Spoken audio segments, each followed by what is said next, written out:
নমস্কার দর্শক বন্ধু, আজকে আমি একটা এমন গল্প বলতে চলেছি যার সঙ্গে কোথাও না কোথাও আমাদের জীবনেরও একটা মিল চলে আসবেই। সেটা আমার হোক, আপনার হোক, আমাদের প্রত্যেকের জীবনেই এইরকম ঘটনা ঘটে। আজকে আমি সুনীল গঙ্গোপাধ্যায়ের লেখা বই বরণীয় মানুষ স্মরণীয় বিচার, এই বইটি থেকে পড়ছি জোয়ান অফ আর্কের বিচার। চলুন দেখি কেমন লাগে ওনার এই বিচার। জোয়ান অফ আর্কের বিচার। কে জোয়ান অফ আর্ক?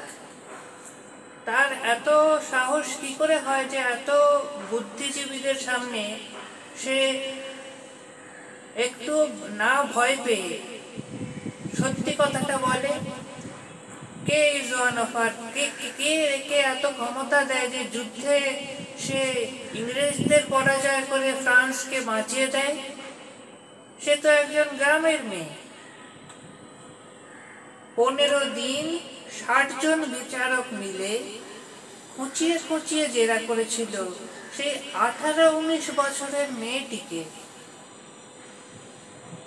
তার সপক্ষে কেউ ছিল না, না একটি উকিল, না কোনো পরামর্শদাতা। জোয়ান অবশ্য বলেছিল তার সপক্ষে আছেন ঈশ্বর এবং ঈশ্বর প্রেরিত সন্তগণ। সে যাই হোক, অতগুলো বিচারকের সামনে জোন একটুও বিচলিত হয়নি। শ্রেষ্ঠ আইনজ্ঞের মতো তার প্রত্যেকটি উত্তর দ্বিধাহীন এবং স্পষ্ট। এই হচ্ছে জোন অফ আর্ক। সে ঈশ্বর এবং একমাত্র ঈশ্বরে বিশ্বাস করে সে লড়াই করেছিল। প্রেক্ষাপটটা বলে রাখি, যখন জোয়ান অফ আর্ক 18 বছর বয়স, তখন ফ্রান্সকে ইংরেজরা প্রায় পুরোটাই দখল করে নিয়েছে। রাজা ডফিন ওনাকে সিংহাসনচ্যুত করে ইংরেজদের নাবালক রাজা হেনরিকে বসানোর কথা প্রায় মেনে নিয়েছে ফ্রেঞ্চ ডিউকগণ। এই সময় রাজা ডফিনের রাজকক্ষে এসে উপস্থিত হলেন জোন অফ আর্ক। তিনি এসে বললেন যে আপনি আমাকে ক্ষমতা দিন, আমাকে একবার যুদ্ধে যেতে দিন। আমাকে ঈশ্বর বলেছেন যে আপনি এইখানের রাজা হওয়ার যোগ্য, তাই আমাকে একবার পাঠান। তো রাজা ডফিনের কাছে আর অন্য কোনো উপায় ছিল না। তিনি প্রায় সব জায়গায় পরাজিত হয়ে গেছেন এবং ফ্রান্স ইংরেজদের দখলে যাওয়া প্রায় শুধু সময়ের অপেক্ষা মাত্র ছিল।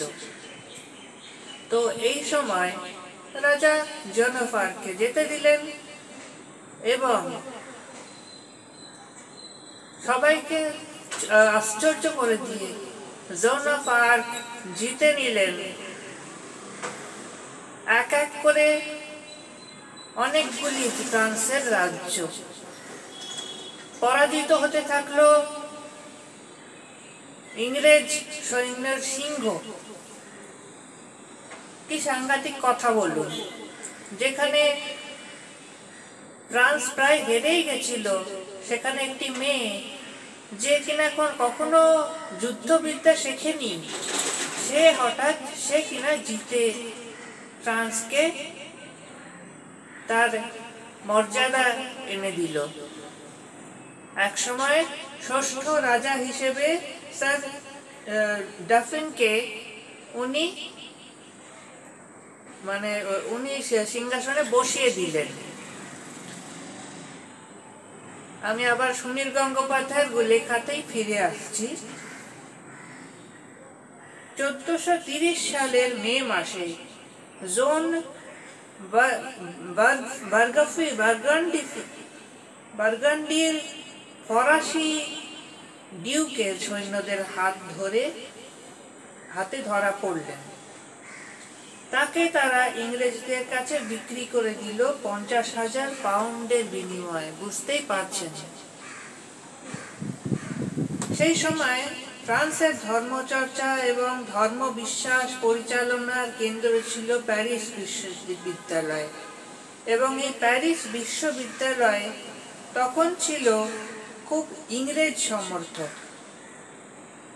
ইংরেজরা তাদের সৈন্যদের মনে জোর ফিরিয়ে আনার জন্য প্রমাণ করতে চেয়েছিল যে জোন একটি ডাইনি।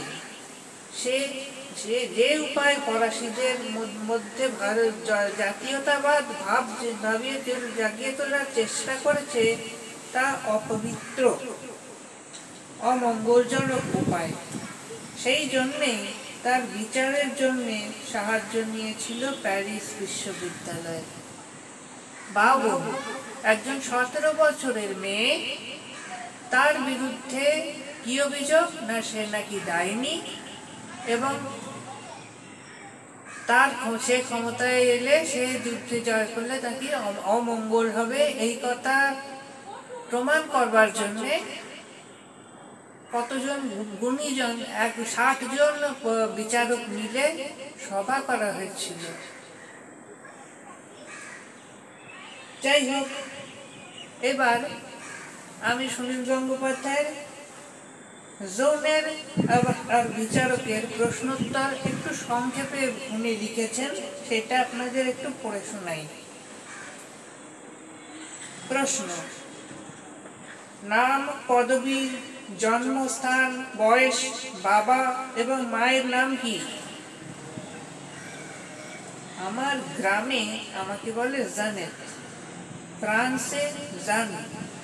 আমার পদবী জানি না। আমি ডামরির গ্রামে জন্মেছি।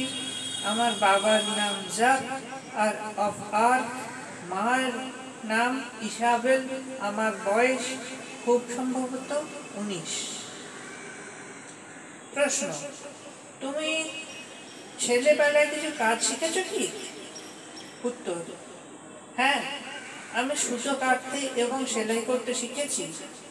রুয়াতে আমি সুতো কাটা কিংবা সেলাইয়ে কোনো মেয়েকেই ভয় করি না। প্রশ্ন: এখানে প্রশ্নটা সুনীল গঙ্গোপাধ্যায় বলেছেন যে লিখিত নেই, কিন্তু তার উত্তর তিনি লিখেছেন। জন অফ আর্ক উত্তর দিয়েছেন এই প্রশ্নের। 13 বছর বয়সের সময় আমার সাহায্য এবং নির্দেশের জন্য প্রথম কণ্ঠস্বর, ঈশ্বরের কণ্ঠস্বর শুনতে পাই। প্রথমবার শুনে আমি খুব ভয় পেয়ে গেছিলাম। তখন ছিল গ্রীষ্মের সময়। আমার ডান পাশে গির্জার দিকে আমি সেই কণ্ঠস্বর শুনি।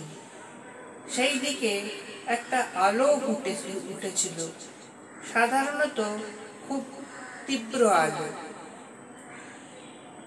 প্রশ্ন: শেষ কবে তুমি সেই আওয়াজ শুনেছ? আমি কণ্ঠস্বর কালও শুনেছি, আজও শুনেছি। কাল সকালে যখন তুমি ওই কণ্ঠস্বর শুনেছ, তখন তুমি কি করছিলে? আমি ঘুমিয়েছিলাম। সেই স্বর আমাকে জাগিয়ে তুলল। তোমার হাত ধরে জাগালো, আমাকে স্পর্শ না করেই জাগিয়েছিল। তুমি কি তখন হাঁটু মুড়ে বসে ধন্যবাদ দিলে? হ্যাঁ, আমি কৃতজ্ঞতা জানিয়েছিলাম। আমি বসেছিলাম বিছানার ওপরে। আমি 2 হাত যুক্ত করে তার সাহায্য চাইলাম।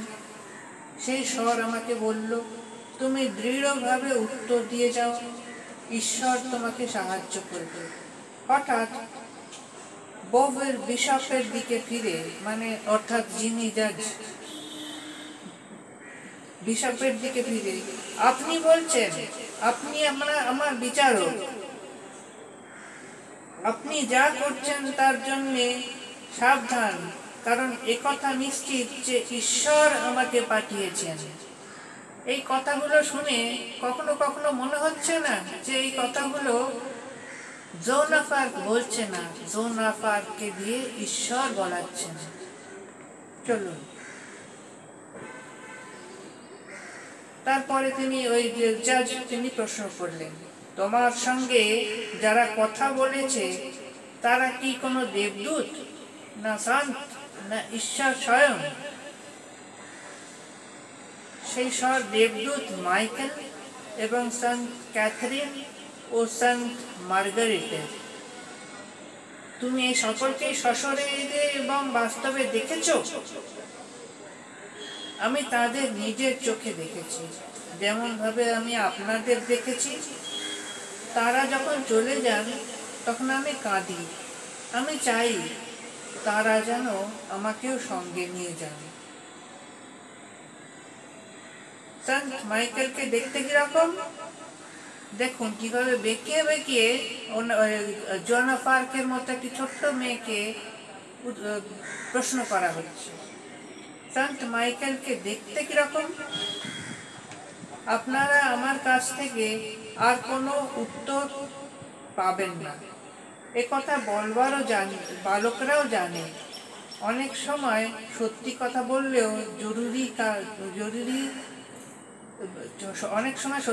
বললেও কারোর কারোর ফাঁসি হয়।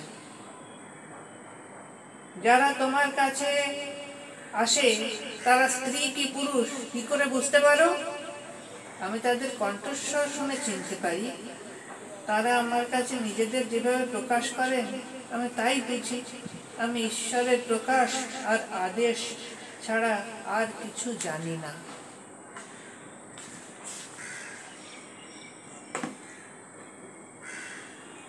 এরপরে প্রশ্ন করা হলো, সন্ত মার্গারেট কি ইংরেজিতে কথা বললেন নাকি? কেন কেন তা বলবেন যখন তিনি ইংরেজদের মধ্যে নেই? সন্ত মাইকেল কিভাবে তোমার কাছে আসেন? নগ্ন হয়ে? আপনার কি মনে হয় ঈশ্বর তাকে পরিধানের বস্ত্র দিতে পারবেন না? তুমি কি ঈশ্বরের কাছ থেকে এসেছো? তুমি যে ঈশ্বরের কাছ থেকে এসেছো একথা বোঝাবার জন্যে রাজ্যকে তুমি কি চিহ্ন দেখিয়েছিলে? জোন অফ আর্কের উত্তরটা শুনুন।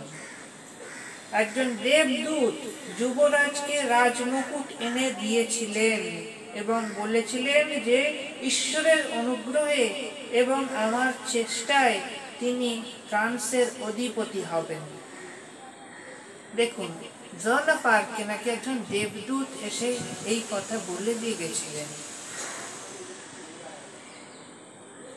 অবশ্যই পরের প্রশ্ন করলেন বিচারক, সেই মুকুট কিসের তৈরি ছিল?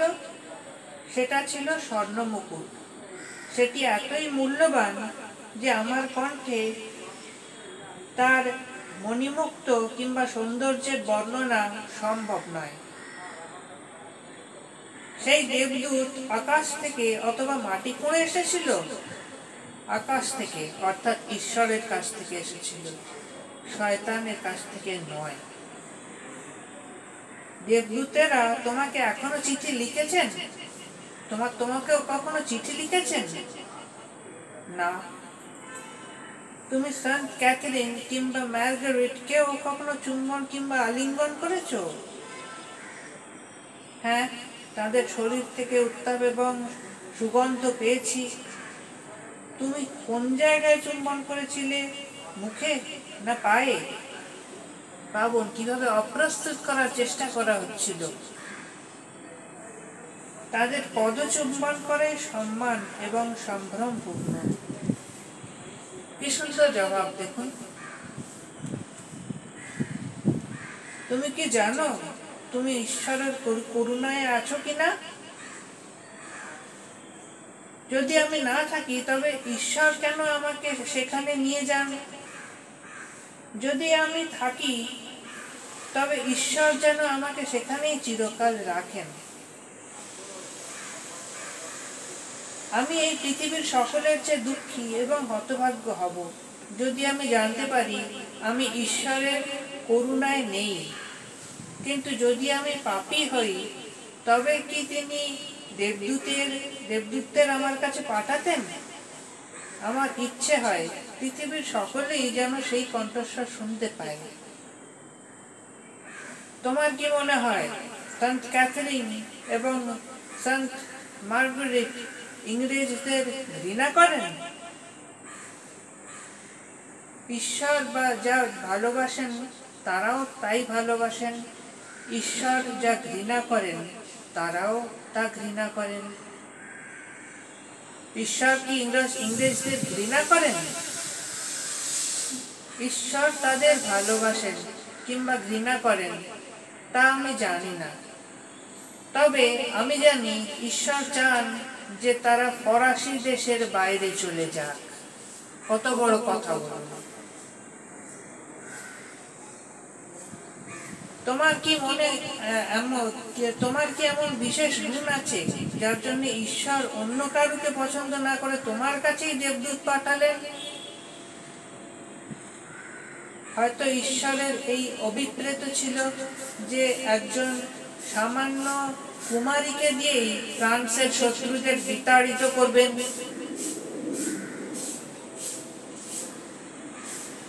অর্লিয়ান্স যুদ্ধে তোমার কি কোনো পতাকা বা ধ্বজা ছিল? কি রঙের? তখন দেখুন জন অফ আর্কের কি সুন্দর উত্তর, আমার একটা সাদা পতাকা ছিল, চারপাশে লিলি ফুল, মধ্যখানে পৃথিবী, দুপাশে দুই দেবদূত, ওপরে সিল্কের অক্ষরে লেখা জিসাস মারিয়া। তোমার তরবারি অথবা তোমার পতাকা কোনটিকে তুমি বেশি মূল্য দাও? এটারও খুব সুন্দর জবাব দিয়েছে। তরবারির চেয়ে পতাকা অনেক শ্রেষ্ঠ, 40 গুণ শ্রেষ্ঠ। যুদ্ধের সময় আমার হাতেই পতাকা থাকতো যাতে অন্য কেউ নিহত না হয়। আমি আজ পর্যন্ত কাউকে হত্যা করিনি। কি সুন্দর উত্তর দিয়েছেন, দেখেছেন? ভাবা যায় এটি একটি 17 বছরের মেয়ে জবাব দিচ্ছে। যুদ্ধের সময় দৈব নির্দেশ ছাড়াও কি কোনো কাজ করনি? এর উত্তর তো আগেই দিয়েছি, খাতা খুলে দেখুন। আমি যখন যা কিছু করেছি সবই ঈশ্বরের নির্দেশে। অর্থাৎ প্রত্যেক প্রশ্নের উত্তরে জন অফ আর্ক বলছেন যে তিনি যা করেছেন ঈশ্বরের নির্দেশে, দেবদূতদের নির্দেশে। আমি আর বিশেষ প্রশ্ন আর উত্তরের দিকে আমি করছি না। শেষমেশ বিচার করা হলো যে মানে এমন ভাবে ঠিক করা হলো যে যেন আগে থেকেই এই বিচারটা আগে থেকেই করা ছিল।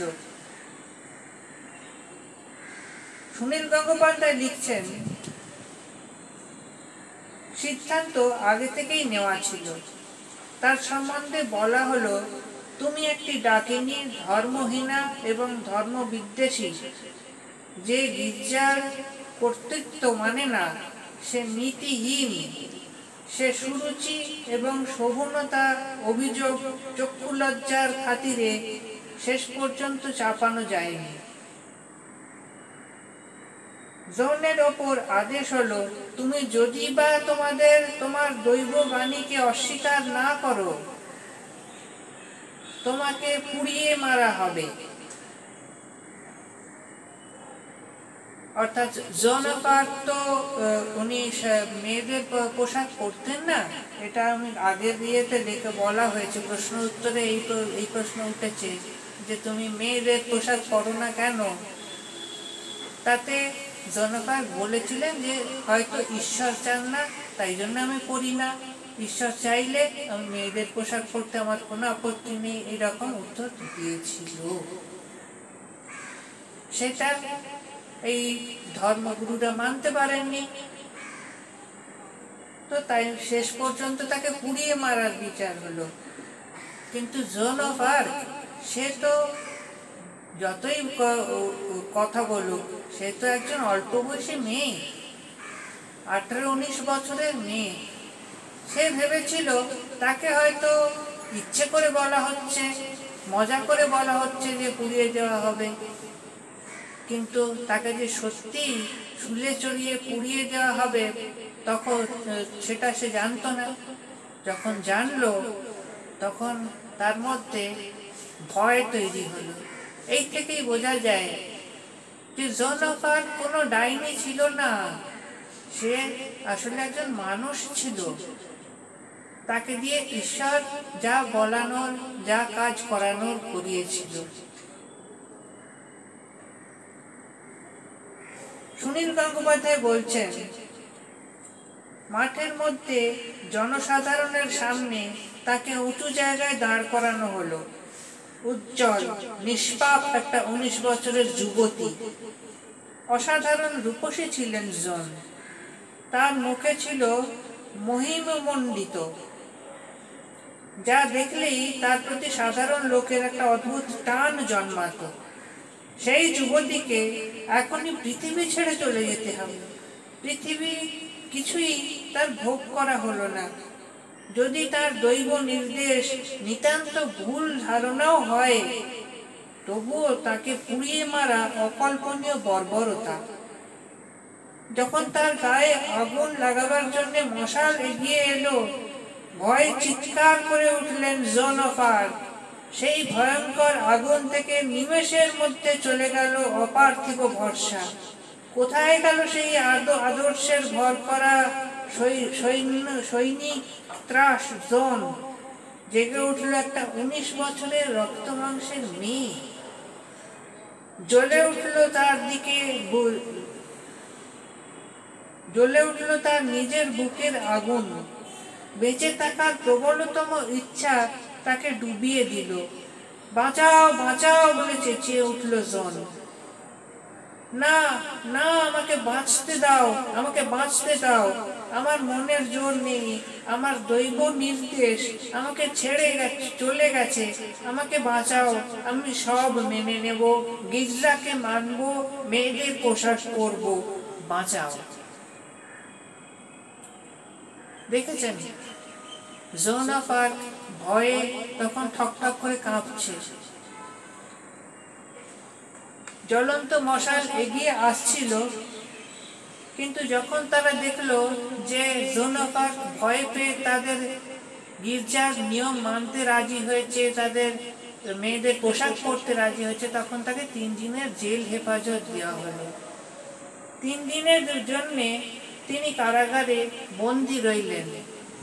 মেয়েদের পোশাক পরলেন, ছেলেদের পোশাক এক কোণে পড়ে রইল, কিন্তু তিনি তো জোন অফ আর্ক। ছেলেদের পোশাক ছাড়া জোন অফ আর্ককে কি ভাবা যায়? কিছুদিন পরেই আবার তিনি সেই পোশাকে ফিরে এলেন। আর 1 মিনিট,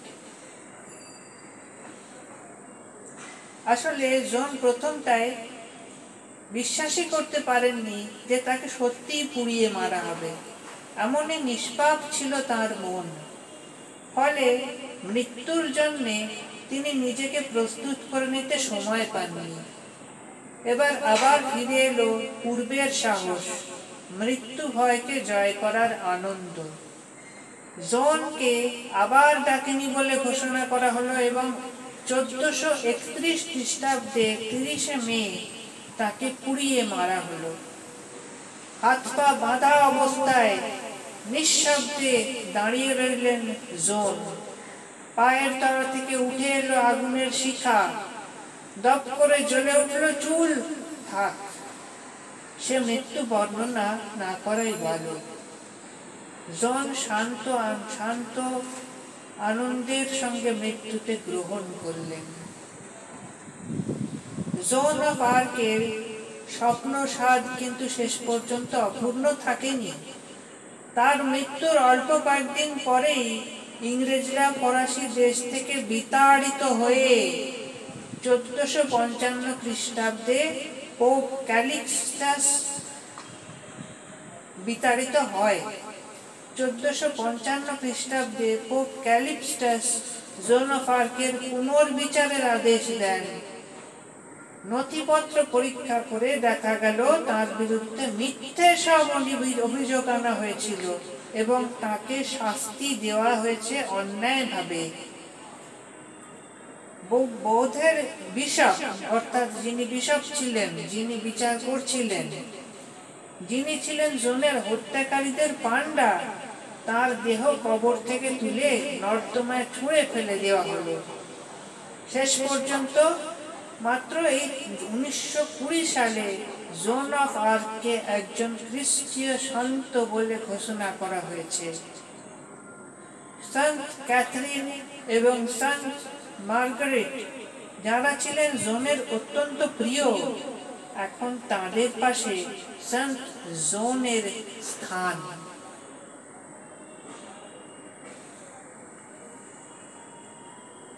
এই ছিল আজকের এক অভাবনীয় বিচারের গল্প। আপনারা ভালো লাগলে কমেন্ট করবেন।